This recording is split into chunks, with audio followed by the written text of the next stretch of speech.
আলু দিয়ে চিংড়ি মাছের ঝোল। এই যে চিংড়ি মাছটাকে ভেজে রেখেছি,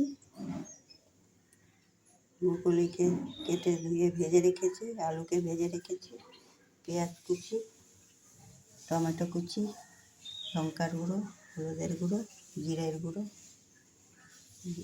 গোটা জিরে, তেজপাতা, একটু চিনি আর নুন। লাস্টে একটু নামানোর সময় গরম মশলা দিই। তেল দিয়ে দিয়েছি কড়াতে, জিরে তেজপাতা ফোড়ন দিয়ে দিয়েছি।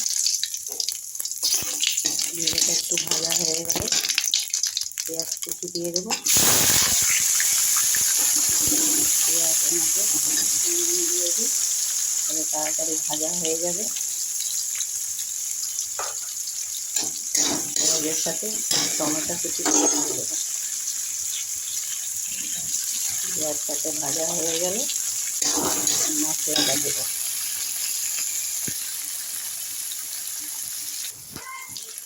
এই যে পেঁয়াজটা টমেটোটা ভাজা হয়ে গেছে, এরপরে আমি সব মশলাগুলো দিয়ে দিই। লঙ্কার গুঁড়ো,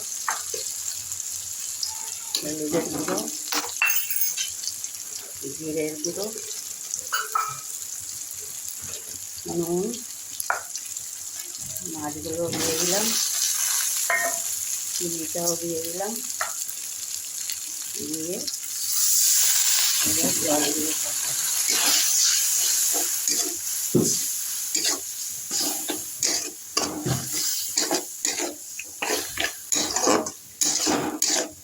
জল দিয়ে কষিয়ে মশলাটা কষানো হয়ে গেলে জল ঢেলে দেবো।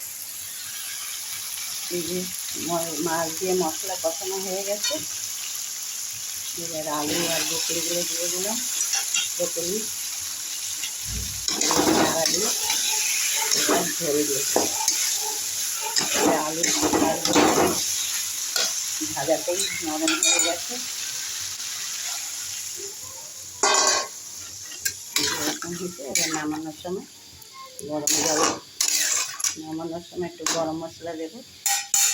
গরম মশলা দিয়ে গরম মশলার গুঁড়োটা দিয়ে দিলাম, নেড়ে চেড়ে নামিয়ে। দেখুন, ব্রোকলি দিয়ে চিংড়ি মাছ দিয়ে মাখা মাখা তরকারি কেমন হয়েছে। খেতে টেস্টি হয় খুব। এমনি করে বানিয়ে একবার খেয়ে দেখবেন।